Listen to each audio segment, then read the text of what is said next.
Great white sharks are opportunistic predators feeding from the ocean's surface to the seafloor. They are the ocean's top predators.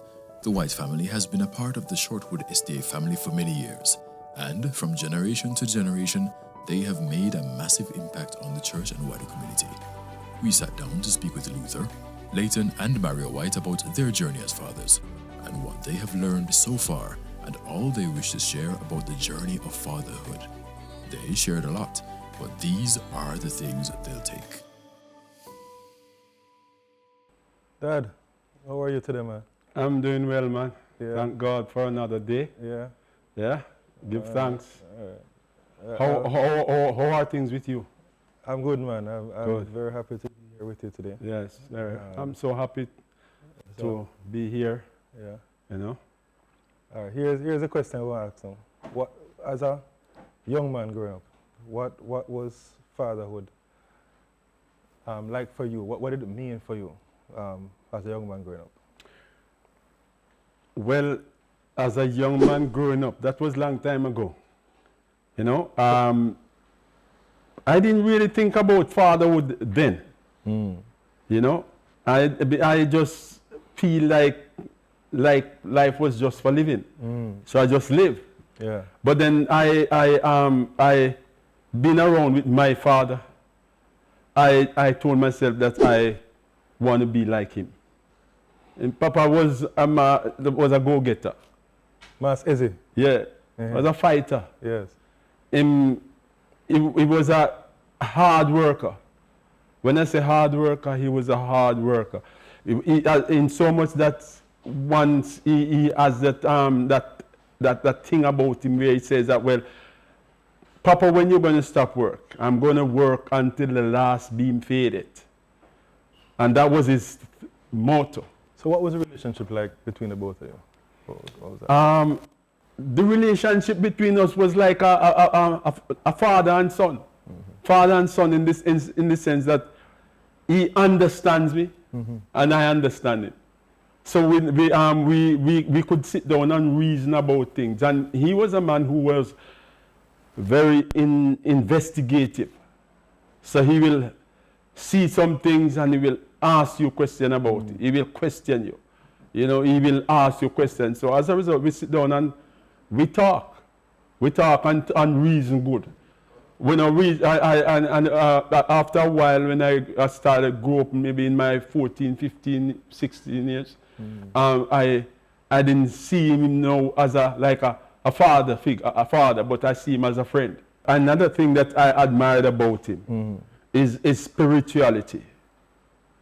It is his level of commitment to God and to the church. He has that kind of passion that nothing would sway him. He goes to church and you don't find him say that, well, I'm not going, I feel tired, I'm not going to church today. He's there, he's always there. And he serves as a deacon in the church. You know, I remember some years ago we were talking, and he was telling me about when he became an Adventist, and they decided to elect him as a deacon in the church. He never able to purchase a coat, a jacket. Jacket, yeah. Never able to purchase one. But the elderly men in the church, he and his friend, they were very close friends. So he and his friend, Brother Robinson, his father, his friend gave the two of them a suit and said, the two of you must share it. So you will wear it, one wear it this week and the other one wear it next week. Oh, mercy. That was the level of commitment that he has. Well, He didn't have money. Yeah. He didn't have money. Yeah. But he has that kind of relationship with his God in so much that clothes didn't really matter. And I admired that so much about him. He also sang in the choir, right? Yes, he used to sing the bass and the choir. Yeah. And he sang almost close to the time of his death. He sang on the choir. He was the bass voice on the choir. Sometimes he alone as man who sang with the church choir. You mentioned about commitment, and what stood out for me in my recollection is the commitment that you had to drive down to visit him several times per year. The drive from Kingston to St. James, long drive. Long drive. Before the toll roads were built. So we would those were like those 3.5, 4 hours drive. Right. And we always look forward to it when we would have got into the vehicle like 6, 7 in the morning. And by the time we would have reached Melrose, we would stop and buy roast yam and saltfish. And then we would leave from Melrose and we are on our way down. And when we got home, by the 10, 11 o'clock in the morning, we could always be sure that a pot is there boiling, waiting for us. That's where I was going, man. And also, Granddad would have been in the field as well. Oh yes, sometimes when we got there, sometimes him don't know that we're coming. Because you know, cell phone in those days we never really have. So we may write a letter and drop it off to say, well, we come in 2 weeks time. But then we would sometimes we just turn up, and when we turn up, where's Papa? Him gone a bush. And what we do is to park the vehicle to the closest point where we can walk from there to the field. And when we get to the field, he was at the field, working, and he paused whatever he was doing. And then he would now started to look out for something that ground provision of some sort that we would need to take with us back to the city. So he's always he go after making sure that we are happy, we are comfortable. So we come in there, it's always something that we look forward to. And you can see the joy that he shares when we, as family, we would go down. I remember when we drive the little Angler car. I don't know if you remember the little blue Angler. Blue Angler. So that was the car that we drove. Then that was the first car. When we got that car, you were about you may be about 2 years old when we purchased the Angler. Then Mario would grow up knowing the Angler, faintly remember the Angler, because shortly after we remember it. Yes, shortly after we purchased the Angler, then after he was born, he would have been born 83, and know the car 85. We sold it, and then we bought the white Escort, which we turned into a red Escort. I remember the red color, man. Yes, you know. So you started to talk about when we were born, but Mario, just talk to us about what your recollection would be of Grandpa. What do you remember from your interactions with him? Yeah, I remember Grandpa, especially when we would go down to country and you know we go find him in the farmlands at some point.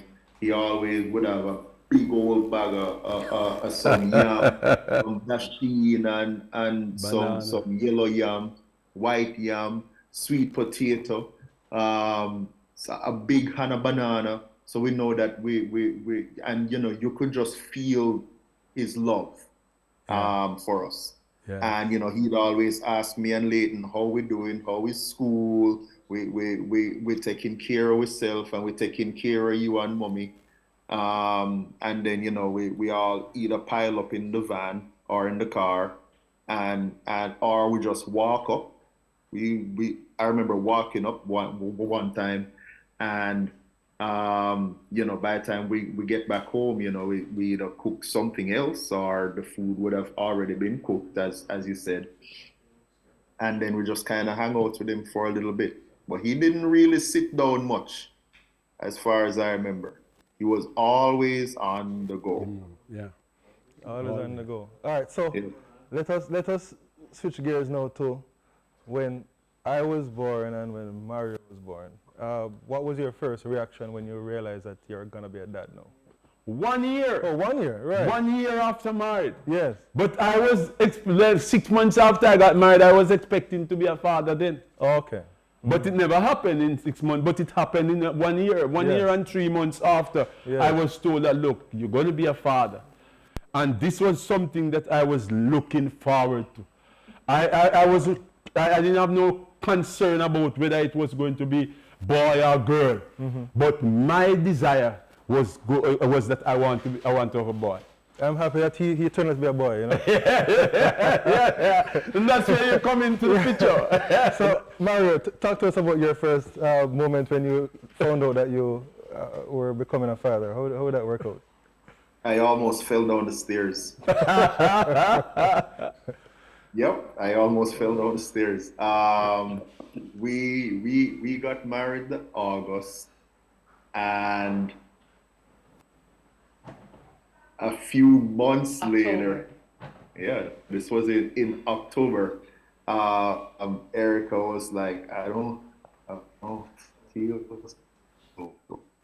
No, Like, I told and you. it wasn't even like morning sickness or anything. She just was like, something feels off, and you went and got the pregnancy test, And then I showed you. and she took the pregnancy test and showed me, and I'm like, she showed, all right, correct me if I'm wrong, but you showed it to me when I got home from work one day, right? Yeah. Right. He came home and was like, I'm pregnant. And he's like, what? Just walking through the door and almost fell down the stairs. Yeah. Wow. Same shock. It was exciting. It was very exciting. Shock and excitement. And then added to that, we had entered this raffle thing with the car company where I bought my car, and they called me back and was like, hey, you won a trip. This was when we went to Puerto Rico, and so I'm like, wait a minute, we're gonna have to travel with a newborn. It was not hard. So It was quite an experience. It wasn't hard, but it was quite an experience. So what was your experience Well, you know, when you learned that, well, When you hey, found out. I'm going to make you a grandfather, Oh, or Lord. I'm going to be a father. yeah. So for me, I was waiting for a little while. I didn't wait for a few months or a year. A little I while was means waiting a little for while means 7 what? years. Huh? 7 years. 7 years. 7 years. So we tried, and and at some point I said, well, listen, clearly it's not going to happen. So I just moved on mentally. And then one day, Tamara said she's not feeling so well, or so she wants to get a check. And when she got the check and realized that she was pregnant, she shared it with me, and I was excited. Yeah. I was beside myself. Yeah. Because the moment that I was longing for and waiting for so long is finally here. So I'm just very thankful that I was able to be a part of fatherhood. Yeah. And it was just an awesome moment for me. What was it like with your first experience holding your newborn baby? What was that like?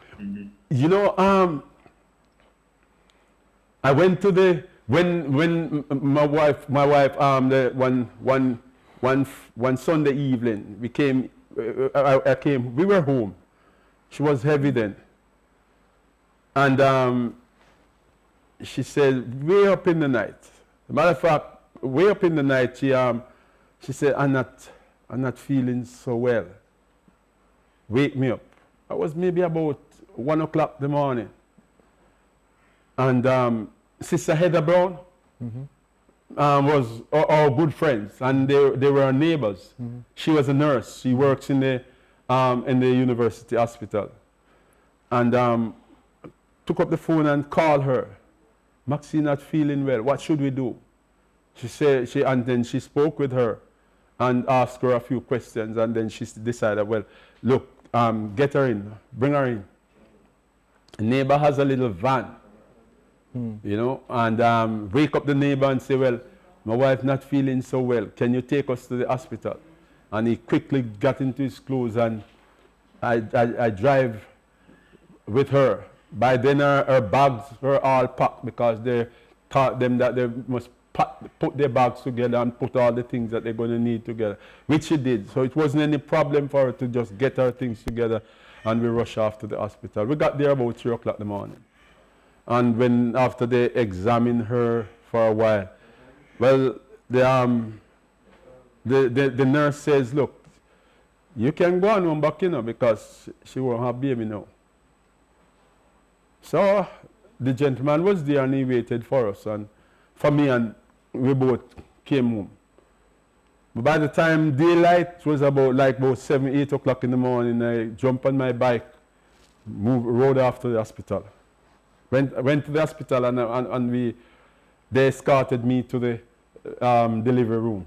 Not delivery room, it would be the ward where she was on. Prepare a maternity ward. And I went inside, they put on my gown and everything, and prepared me and scrubs. Yes, went inside, you know, because I was anxious to know that the baby is going to be born. So I went in. And would you believe it, I went inside, I want to go on, we talked. And I was there, what other fathers were next door in bed with, looking over there. And I was there when we were talking, praying and hoping that everything will go right. And before you know it, I fainted. You knocked out? Knocked out, fainted. Bayrum and all of those things they had to rub me. Yeah. Yeah. And the nurse said, this is not for you, daddy. This is not yours. So you can go home. Yes. Because I was hoping that I could stay and see you born. Yes. So I braved it and then went home. And I kept calling during the day, and Sister Brown didn't leave. She stayed with her, although she worked overnight, but she stayed with her. And right through the day, but by the evening come, 4 or 5 o'clock, I called and the baby never born yet. But so I rushed off to the hospital. But by the time I got there, you were born. You know, you were born, couldn't see you. And after a couple of hours, I waited and I got a chance to hold my son. Yes. In my hands and looked at him and says, praise God. Yes. From whom all blessings flow.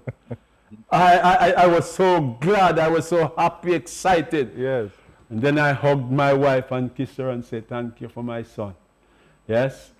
But then it happened that they didn't decide to discharge you from the hospital for a couple of days. After 2-3 days when you were supposed to be out, the doctor says that you got. What happened is that she had pressure, and the fear that the doctor has is that she will have to stabilize before she can get home. Then the medication that they started to give her now, you started to get it from her. And then you would not open your eyes. You slept day and night. You maybe just wake to get a little milk and then you're back to sleep. And I was so concerned. The doctor was so concerned. What happened?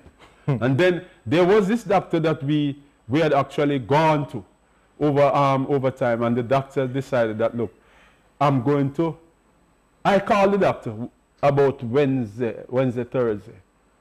Doctor, my wife have baby from Monday, and she's still in the hospital. What happened? Mr. White, are you serious? I say, yes. Give me a chance, let me go down there and check. And he went down, checked, and immediately he found out that the medication that they were giving her keep her sleeping day and night, and keep you sleeping likewise. So he ordered them to stop the medication. Don't give her anymore. And within a couple of days, by the following Monday, you were released. I went there, got a taxi, and we would take you home safely in the home. That's amazing. Yeah. So, I mean, for me, I remember when we were ready to go now, we packed everything and we went to the hospital. Yeah. And it wasn't very long that contractions started coming and so on, and we went to the delivery room. And I remembered your experience. Yes, man, I got a telephone call. Knocking out and fainting. and I said, I am not going to relive that legacy. I will change the script. Yeah. So I said, I'm ensuring that I'm going to be in the room and I will stand firm when the heavens fall. Yeah. Right? So I was there. So you stood there? I stood there, put on the scrubs and everything, and I stood up beside Tamara and I held her hand. And I rubbed her head and everything just to make sure that she's, managing as best as she can. Yeah. And the doctor so it was just myself, the doctor, and the nurse in the room with Tamara.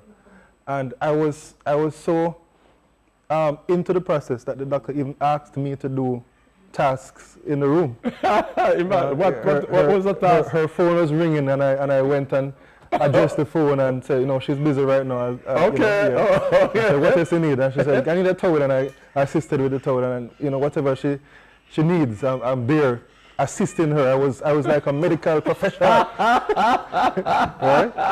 Are you serious? Yeah, man, and encouraged Tamara when to push and all these things. I gave her that physical and emotional support right there. Yes. And then baby came out and the nurse cleaned the baby up and handed the baby to me right there and then in moments. So I'm holding this newborn looking at me with, it was crying and so on and then stopped crying and just kind of just rocking around, and I was just overjoyed that. Yes. It's a feeling that you can't explain. Yeah, man. It's overjoy when this is bone of my bone. Yes. It's really an experience, eh? Mario, tell us how that went for you, Mario. It was absolutely surreal. Kendrick was overdue as far as the medical professionals are concerned. It was probably like a couple of days, close to a week overdue. And so they had to plan a date to induce Erica. So, date was planned and everything, and it turned out to be June 1st. Wow. So we, that morning we woke up, we got everything all set and everything, and then we drove to the hospital, and we were there for pretty much the entire rest of the day. And so, they gave her the induction medicine and stuff, epidural and all of that, and still nothing was happening. So I'm like, man, I'm hungry. This was like way past dinner time now. So I'm like, I'm gonna run down to the cafeteria, babe, and I'm gonna grab something to eat. And I left the room, went down to the cafeteria, and I'm eating this sandwich going back into the room, and the nurse comes in to check her dilation and everything, and she's like, well, it's showtime, guys. So there was zero time to put on any scrubs, zero time to put on any mask or anything. It was full time. So I just quickly shoved the rest of the sandwich in my mouth, and within seconds there's like 5 other people rushing in the room. All right, let's go. They start her on her thing, her drip and everything going, hook up all the machines, they bring in all these equipments and tools and everything, and within minutes he was here. Yeah. And, they cleaned him up and everything. He was crying and thing. Gave him to me. I held him briefly and then handed him off to Erica, and he just went to town. Wow. He went to town. It was surreal. It was very surreal. So taken from that experience now, Yeah. what has been the most challenging part of fatherhood so far for you, Mario?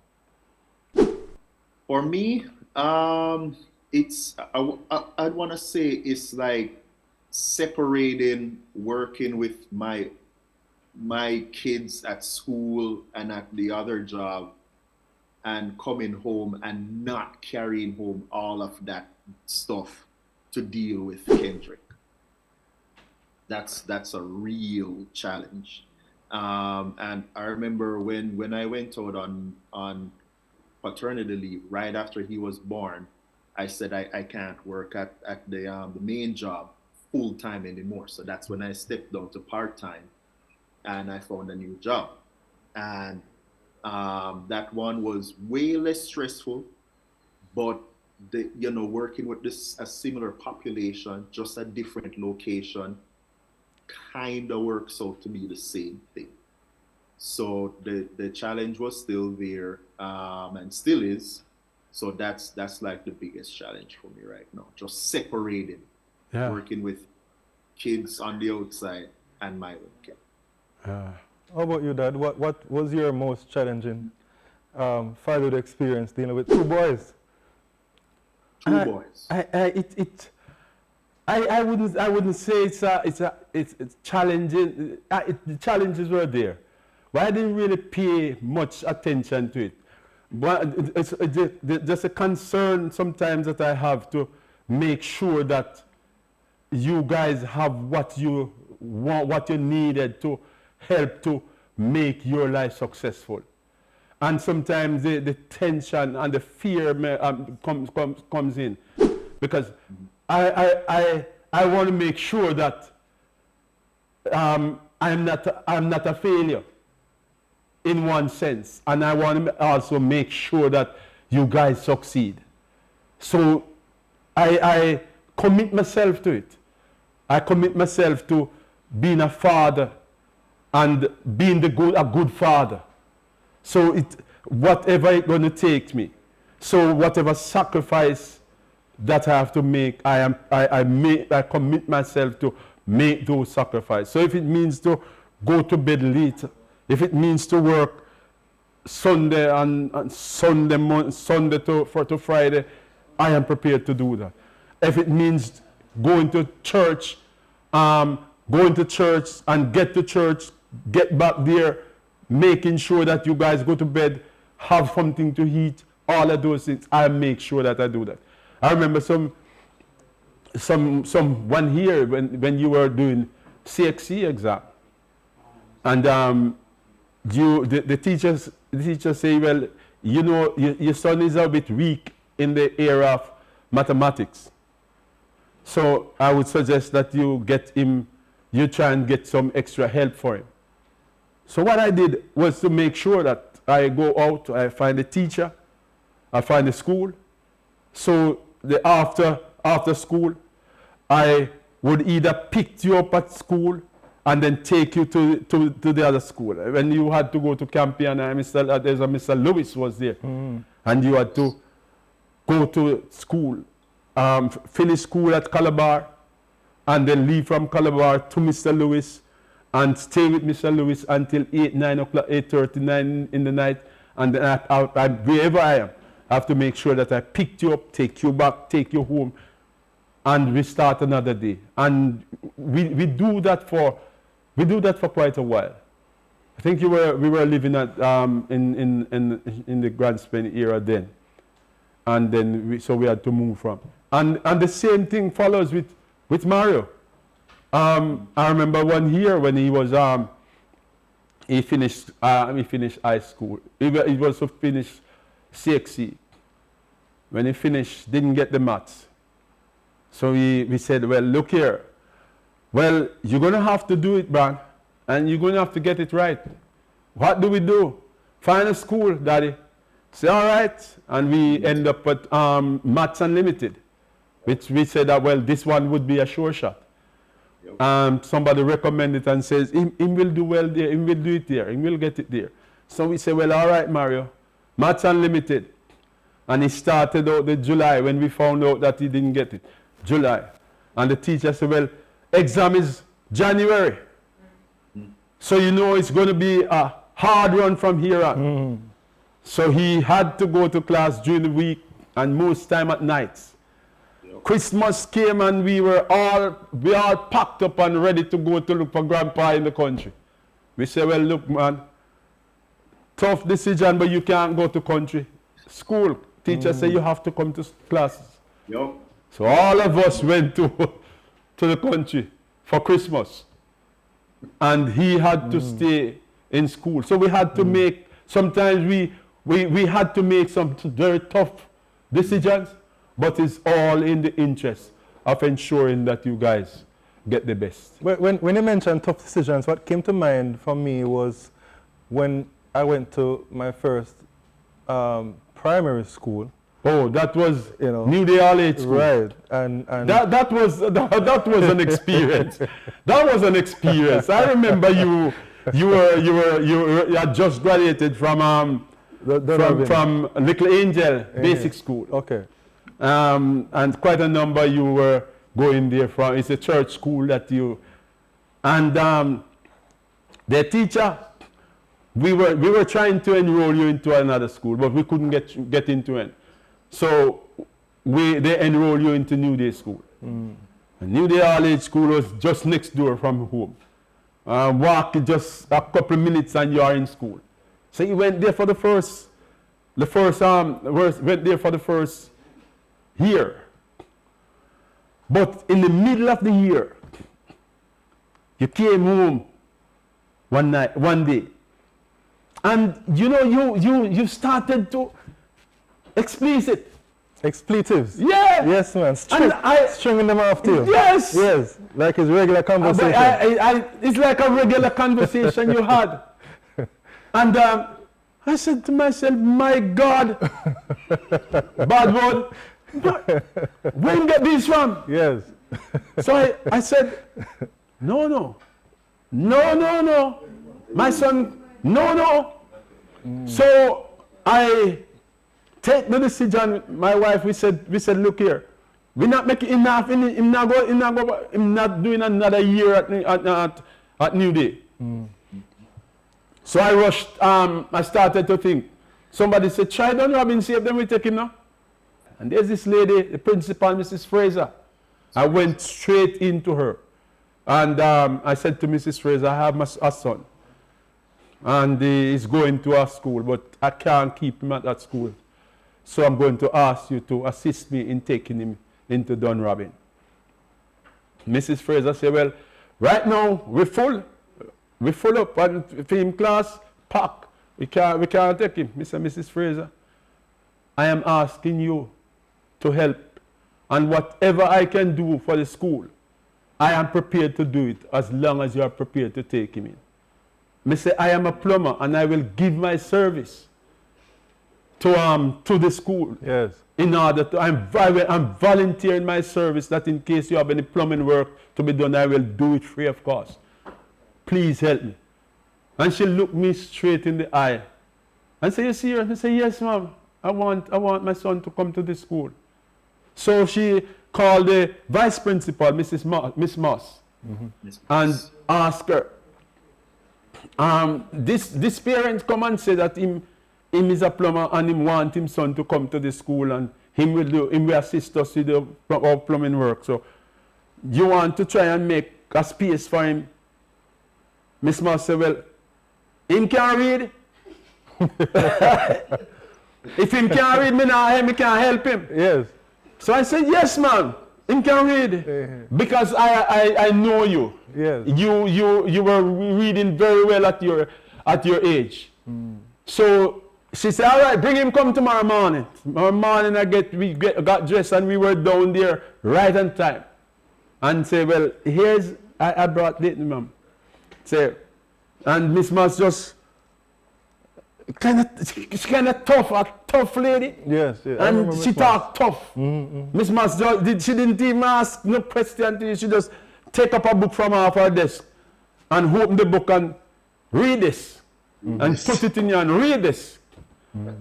And you take the book from her and you started to read. Miss Moss said, all right, you can read. It's all right. And she register you just like that.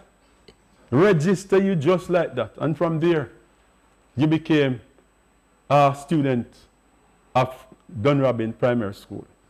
Well, tough decision. The part of that story that really has resonated with me over the years is that same year, that's in September, Hurricane Gilbert struck. Yes. When I was supposed to start. You started school, I started already. You started school because it was, the Gilbert came, I think the 12th of September. And you started school like the week before. the week before. So Gilbert came and destroyed the top of the school. Tear the zinc torn apart. So right away, I didn't even talk about plumbing. I got my hammer, my claw hammer, Yes. along with other parents, and we went down there the following morning, a couple morning after the school, after the hurricane died down and died out, and started to put the road together so we open the road and people can move about.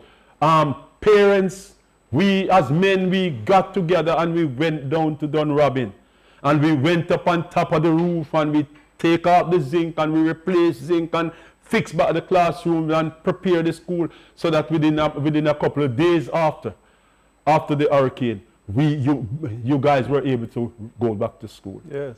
Yeah. So I kept my promise. I was able to go back there time and time after that and repair toilets and fix their place so that they can. So I kept my word. And it wasn't long after, 2 years or 3 years after that, it wasn't a problem to enlist Murray, to enroll him as a student at the school. Yeah. So I mean, for me, in terms of challenging, the boys are still young. One is 6 and one is full of energy. 4 yesterday. So just a recent recollection. I trimmed them just last week to make sure that they're ready for school, for school and for CNU and so on. And after trimming them, went home. We went to church. You trim them? Sent to the barber. You take them to the barber? Yeah. So the barber fix up nice. I said to the barber specifically, give them a good fade. So leave some here on the top, because he normally just trim them. He normally just ball them. He tried a fade normally, but it's so low that you can't really tell that it's actually a fade. Oh, okay. So I said leave some here on the head, and so they left some here on the top and the fade. A little here. And I said, yeah, this look good, man. Zachary looks really nice. And I said, good. And I went to church the night. It was a Wednesday night. And the following morning when I looked at him, and Tamara said, look at Zachary. I looked at him. The top of his head was cleaned out completely. And I was like, what happened? Different from what the barber does. I remember seeing that when the barber trimmed him. I'm learning now that he found something, one of those shavers. And he took it and he shaved off the top of his head. So the top of his head. And his mother spoke with him really hard about it and so on and everything. And then when we're getting ready for school, because that was clearly too late for me to do anything at that time. We're already getting ready for school, Mario. So when I look around now and I notice Zaire, I said, Zaire, look at that. Zaire do the same thing and shave off his head too, right? They're like... The both of them? Both of them, right? So even after Zaire heard what happened to Zachary, he decided that he wouldn't leave his brother alone. He had to make sure that he was a part of the party as well, So both of them. I mean, what do you do as a father when you see those things happen, So they decide to trim, fix up them here. Yes. Different from what the barber Different from what the barber did, And they got the scissors, they got the shear, the clipper. Yeah. No man, a shaver. One of those is a shaver. Those yes. Yes, to do a beard and thing. One of those. Got one of those shavers and that's what they did to themselves. Do you laugh? Do you cry? What was the first thought come to mind? I was like, oh my. I mean, when I say that, Mario, I mean, do I go get the shear and go trim them off clean right there and then and be late for work and school? Because it was already after 7 at the time. All right, there's no more time to do it.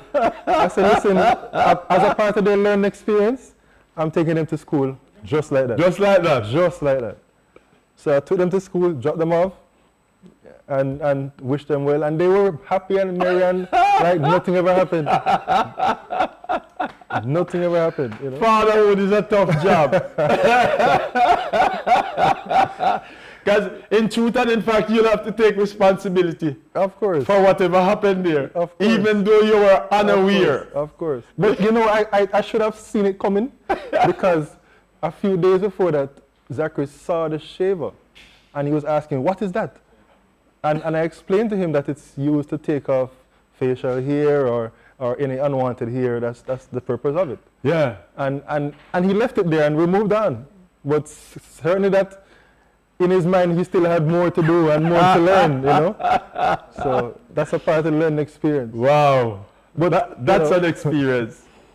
So let us move now to a question for you, Dad. As you look back, what values did you seek to deliberately instill in us as children that you think has helped us now in our role as fathers at this time?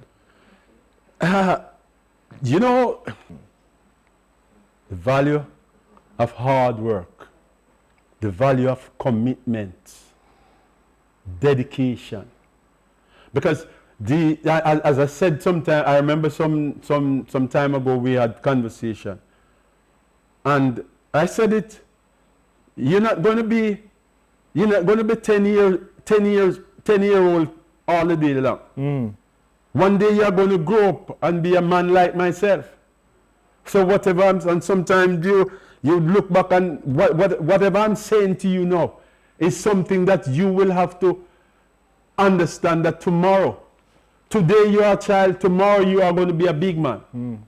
And it's what you get, what you do with your life today is going to depend on what you are going to be tomorrow. So I make sure that the hard work, devotion, dedication to the cause. You must have a cause. I remember when you were I just finished high school and preparing for university. You were at Exed Community College, and I said to you one day, I want you to give me a 5-year plan. 5 years. And you went off and you went away and you put on paper what you want to do. In 5 years' time, what you want. Well, 5 years from now, from then, you were still in university. Because when you went after you left Exed Community College, it was a preparation for university. So they prepared you from Exed to go in. When you went into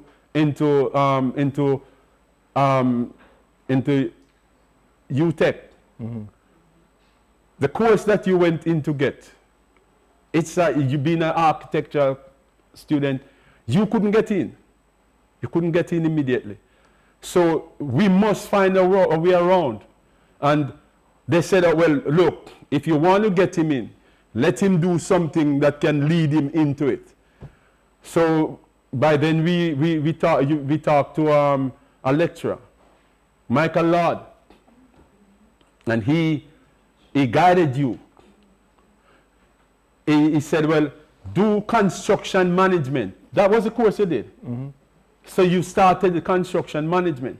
And when you were, the time for come for graduation, I think you spent it was a 2-year course. 2-year course, yeah. So instead of spending 4 years in the, at UTech to do architecture, you're going to have to spend at least 6 years.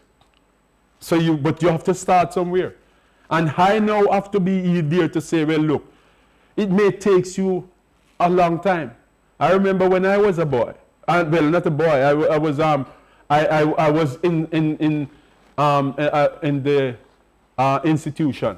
And when I went there I wanted to do plumbing, and I told them that, well, that's what I wanted to do. But my time, they said that, well, the place, it's filled, so I can't get in.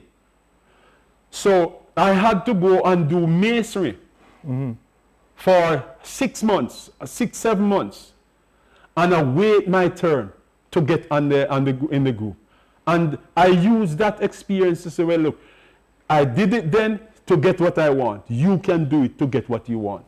So you did construction management, and you prepared yourself, and you did well enough that you were able to get in the architectural school, and hey.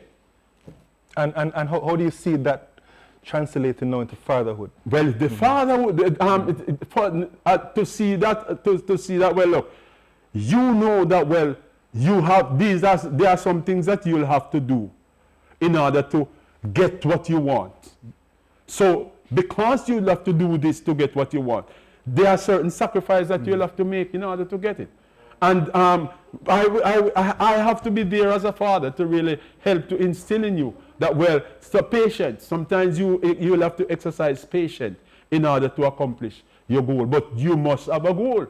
And it was there when I said, give me the 5-year plan. In that 5-year plan, the goal was there. It was clear that, well, you want to be an architect, because from get-go in primary school, you could see that you have that inside of you. And all we had to do is to nurture you and encourage you and push you along. And the same thing with Mario. We had to do the very same thing in order to get you there. No? Mario can concur, you know, based on what you recall. How do you see some of these values playing out now in the way that you raised Kendrick?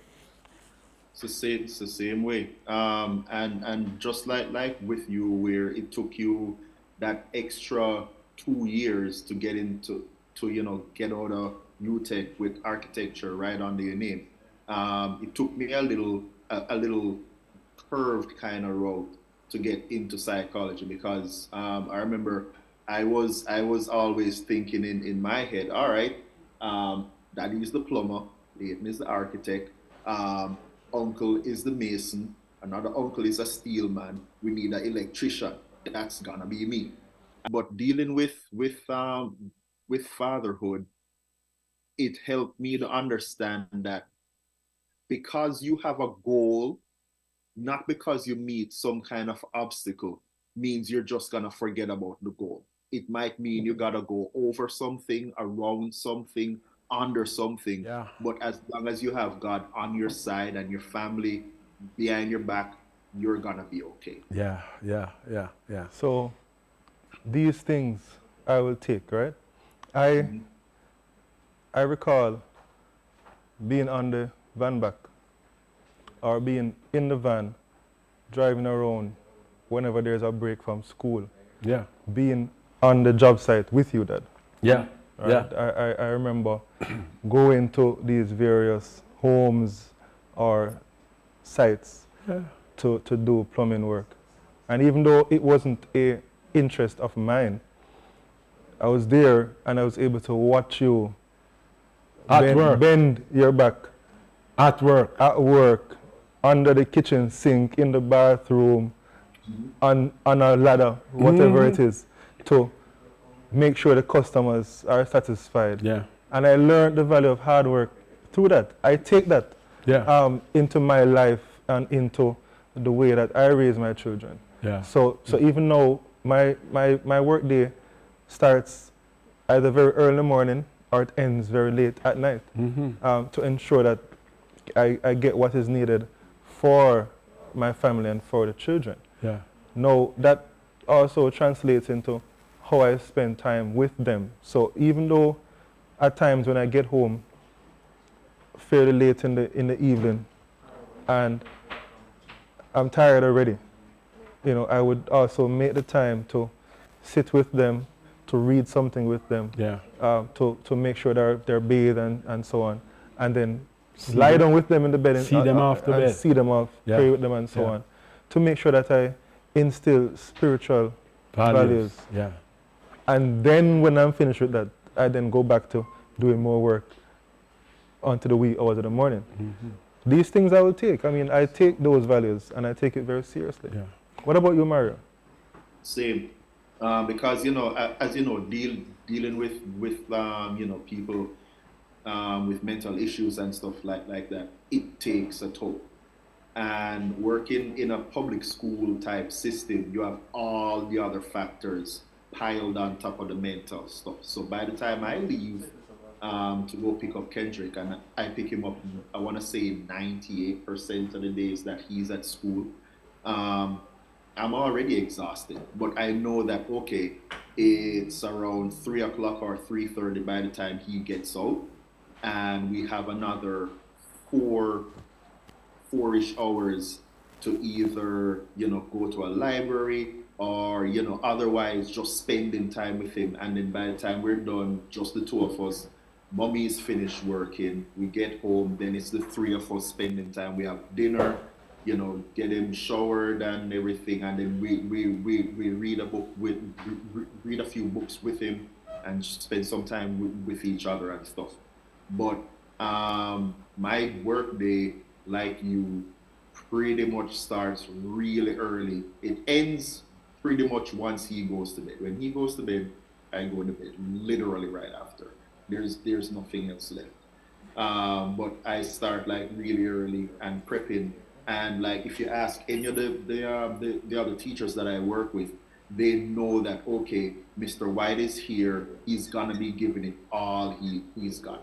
And it's the same thing that I try to tell Kendrick whenever he goes to school, that, hey, sometimes you're not even gonna feel like being there, but you have to look at the long game. Yes. The long what are you trying to accomplish in the long run, and you push through whatever it is that you gotta go through. When, as I mentioned, look at the long haul. When I'm in my office and I'm battling a circumstance or issue that I need to get through, when I look up on my wall, there's a picture of my two boys. Yeah. And I look at them and I say, listen, this is for you, just to make sure that they can see a future that is already set for them. Passing it on to the next generation. Yes. So one of the important things for me as a father, that I pulled from Mas Ezi, that I pulled from Luther, is that you must have a goal in mind. You must be determined to fulfill that goal with Christ. And you must work hard towards it. That's right. So my grandfather was a farmer, my father a plumber, and now I am an architect. I'm building upon that legacy. And I hope that they now would be even more. Climbing higher when their time comes. So these things will take. Thank you so much for the conversation. Thank you for being my father. Well, I'm so glad to be the father of you both. It's really it gives me a sense of purpose, something that I live for. I keep saying to my friend, I have 2 sons to live for, and then the grandchildren came along. I have 2 sons. You not take my life. I left me 2 sons and my grandchildren them. They are all that we really try to really live for. And it's always a joy to know that we can prepare the next generation, because after all, anybody can be a father. Anybody can father children. But to be a father, it takes a great deal of sacrifice and determination, efforts and commitment and all of these things. It takes a whole lot of it. All right, so Dad, Mario, we have a few videos that have been lined up for us. A few family members will be sharing their memories with us and well wishes. Let's take a listen. That your sons may be as tender plants. This is the word of the Lord coming from the book of Psalms 144 and verse 12. And against that background, I think about my eldest brother alive, Luther White. He's like a patriarch among the Whites clan. He has really demonstrated his stability and his prowess as a veteran, father, patriarch, and leader in his household. A true man of God, a father of 2 sons and grandfather of 3 sons. What an awesome man he has been. And I want to salute him on this special day, Father's Day, and congratulate him for the steps that he has taken and the real examples that he has set in raising those two lovely men, Leighton and Mario, and to see that they themselves have become fathers. It is really a remarkable experience. And so I congratulate you, Luther, and I commend you. Continue to be the man you are, both as husband, father, and patriarch among the Whites clan. I see you as a man with great vision. I see you as a man who has really set the pace, a good pace, for your sons to follow, and also for your other siblings. You have inspired me, really tremendously inspired me. And I want you to just keep being you. I want Leighton and Mario to continue in that same trend, to be the father and to be that person in their home that gives stability, that gives vision, gives guidance to their families, and to be individuals that other young men will admire and take a leaf from their book because of what their father has done. But my fondest memory of my brother Luther, I always admire him as being a father, a brother, a leader, a disciplinarian, and all of that. And that's what I admire about him most of all. When I went to Kingston as a young teenager, of course he was the one who took me under his arm and guided me along the path, taught me a trade, and also. So I was very excited and I was happy, and I'm very happy to have him as a father. He stood by all of us as siblings. You know, it doesn't matter what situation we are in, he always there to see us through, and I always admire him, and I admire him as a good father for both boys that he has, Leighton and Mario, which I really admire those two gentlemen. You know, I really admire them a lot, and of course I'm looking forward to their fatherhood, that they will grow their boys, because of course both of them have three boys, and I'm looking forward to see them grow those boys in a God-fear way, just as their father did to them. You know, so that's my fondest memory of my bigger brother Luther Alexander White, of course. I want to salute all the lovely fathers also in the household of faith. I just want to highlight 3 of these fathers. Mario and Leighton White, my nephews, I always admire them. They show such love, attention, care to their boys. They're always so attentive to their needs. They take them to places and give them time for fun and enjoyment. I admire that. They are role models. They show that they are true fathers. They show that they love, and not just theirs. I know Leighton nurtures many of the young people at Shortwood, and he continues to be a good example. My brother Luther Alexander White, like my dad, a very loving, caring, attentive father, one who goes the extra mile for everyone, not just his own. I grew up with him for most of my life, and I tell you, the experience was a good one. He gave me what I needed. He sent me to high school, then to college, and the best memory I have was when he walked me down the aisle, partway down the aisle. Just as how my life went, My dad took me halfway down the aisle, and then he took me the other halfway. He was and still is one of the best father figures, one who nurtures people. He sees the good in them and he cares for them. He encourages them. He shows love and kindness. And he's always there. If you need him, you can talk to him about anything. My brother, Luther Alexander, an exemplary father, a father of class. Love you, bro. Long live the king.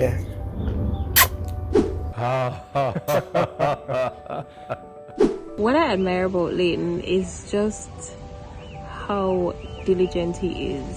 He is such a very giving person. He's very caring. He's very thorough. He's very understanding. He's also very patient. I mean, when I think about our parenting styles, he's definitely the chiller, calmer, more understanding parent than I am. Definitely. Most of the times, at least. What I admire about him, in addition to that, is his sense of duty. I think that he sees his role as a father, as a calling, and in a lot of ways it's a ministry for him too. He may not have articulated it in that particular way, but by his behavior I see that he takes it that seriously.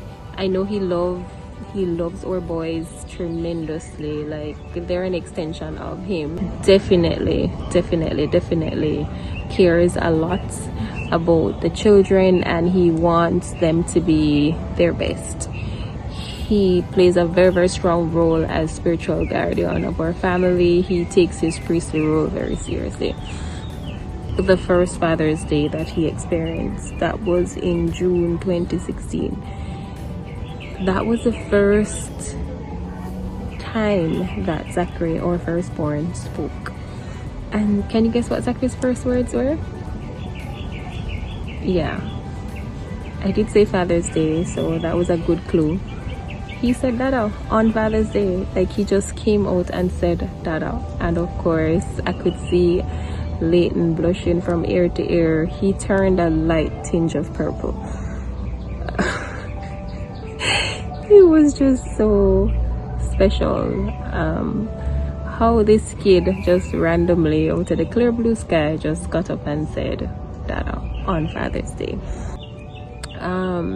With Zaire being in the picture, Zaire second born, just to see them all playing, like all three of them playing. He will just have them on his back, on his neck. They're all over him. They climb him as if he's a ladder or a tree. It's just such a thrill to sit and watch them. Sometimes we try to exercise, and of course that's futile because they think it's just a big grand play, and they're just all over in the middle of it.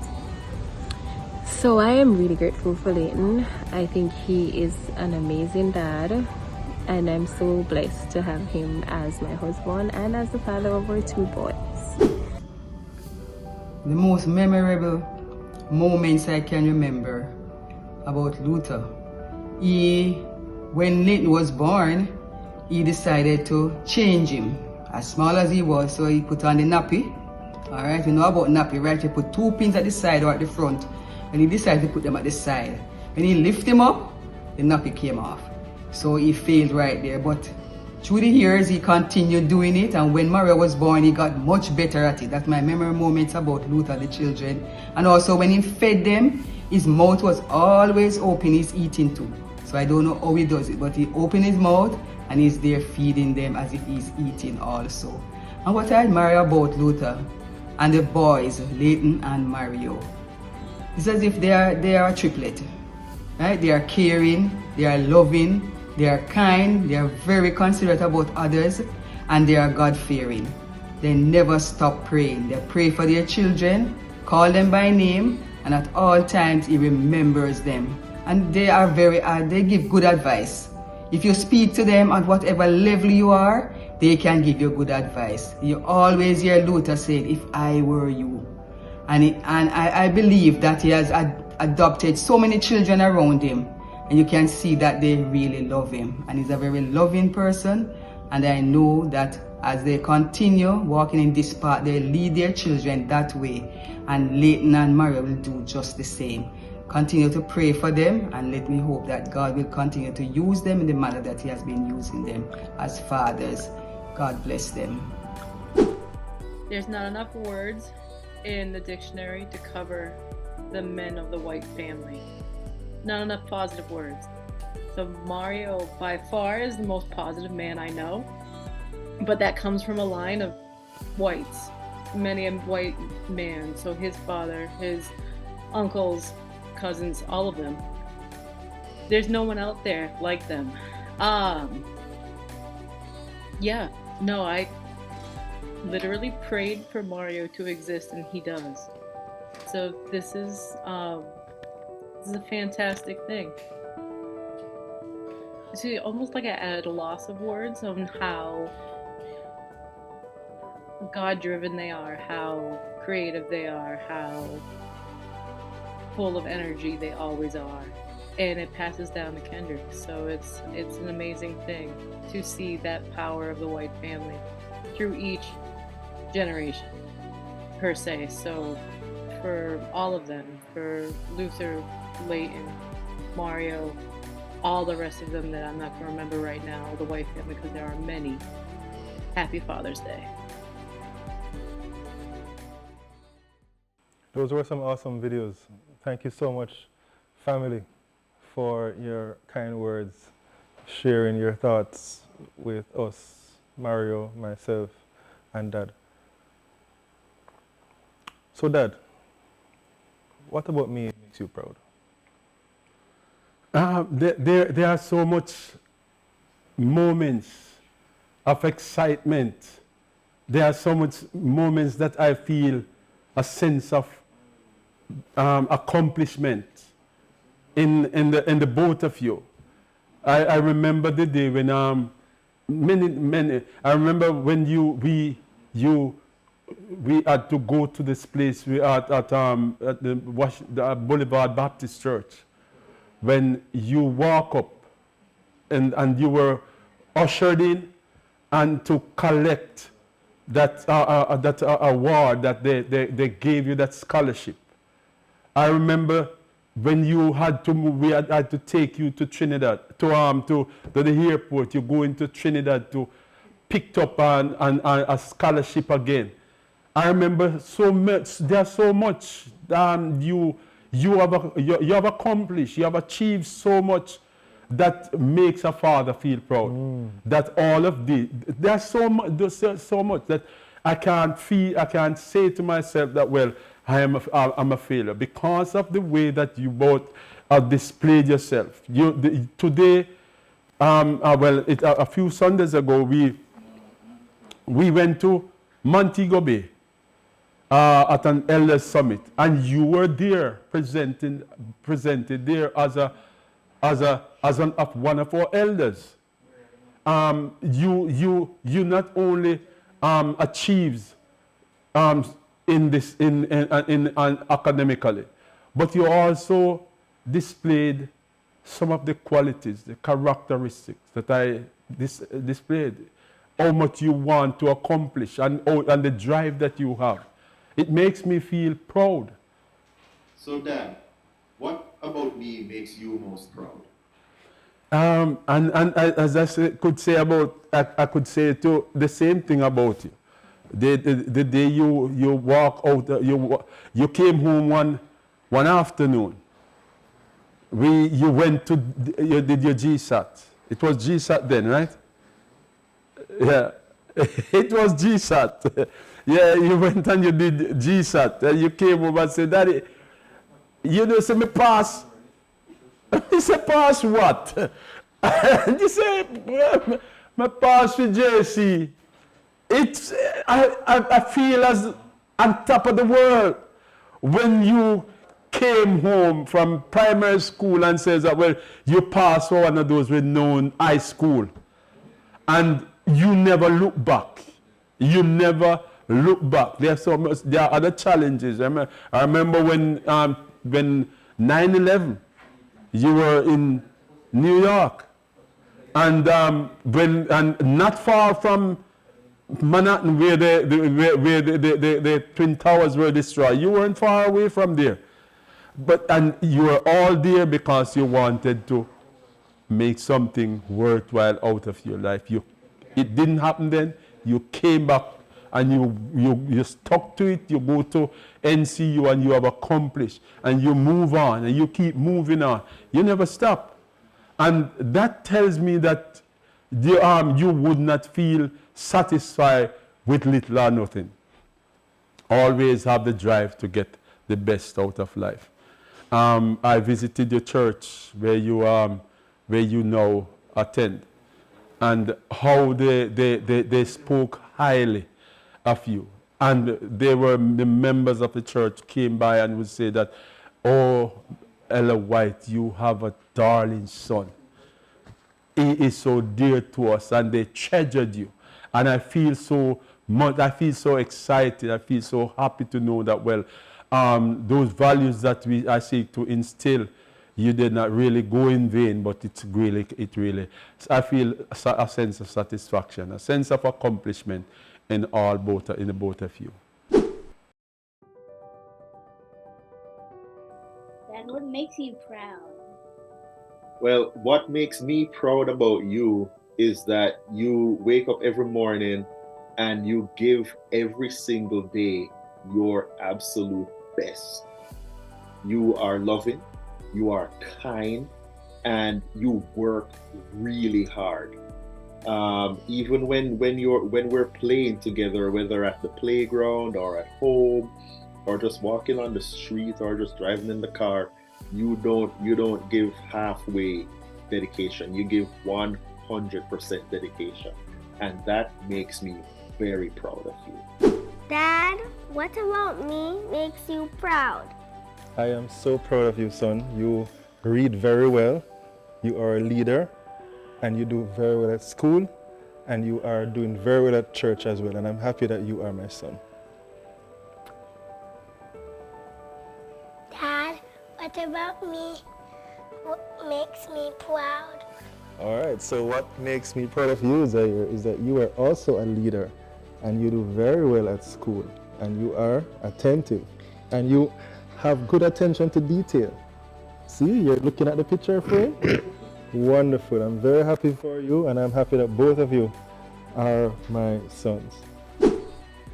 Mario, I want to wish you a happy Father's Day.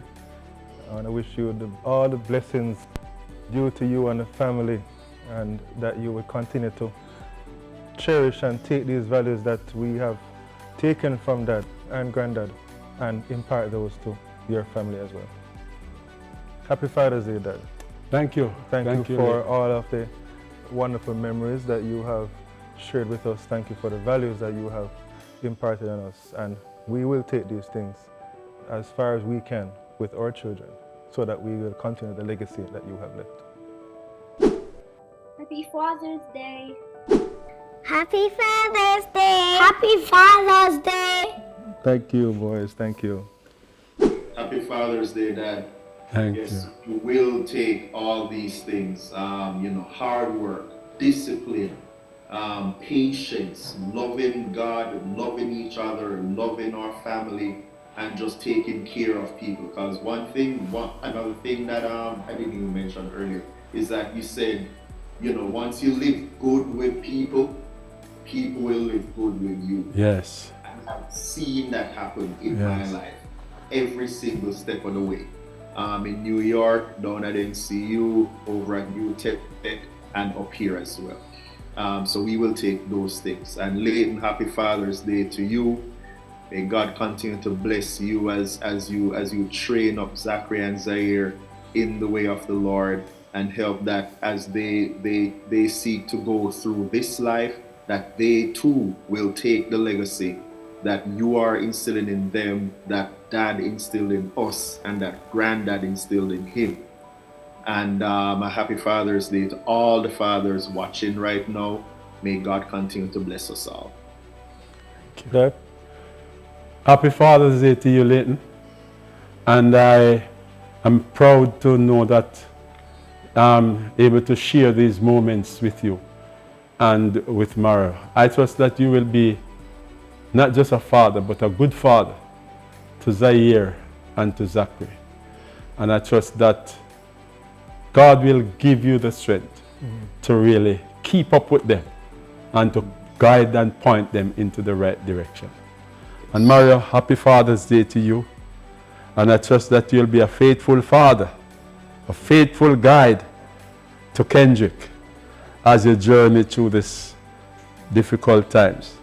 But we know that no matter how difficult the path may be, God is able to keep us. And as we place our hands into his hands, he will guide us with his whole hand. He promised that he will keep us and will keep us from falling. So be a good father. The both of you be dedicated father, devoted father, committed to the task of growing up your children so that they can pass on from this generation to the next generation the values that others have left behind for us to cherish, that I can embrace and I can pass it on to you. And to all the fathers, those in our church family, those in the wider community, in church community and otherwise and others, I wish them all a happy Father's Day, and trust that all of us, by God's grace, be faithful in all that our endeavor as we strive to really live. As we place our hands into our greater Father, in the God's hand, we pray, say, our Father, as we place our hands into his hands, we trust that he will continue to guide us and preserve our lives and keep us as we journey in this dark world of sin. Happy Father's Day to you all. God bless you. This is the great white hope. Yes. Happy Father's Day, everyone. Yes. Everyone. These things I will take. Yes.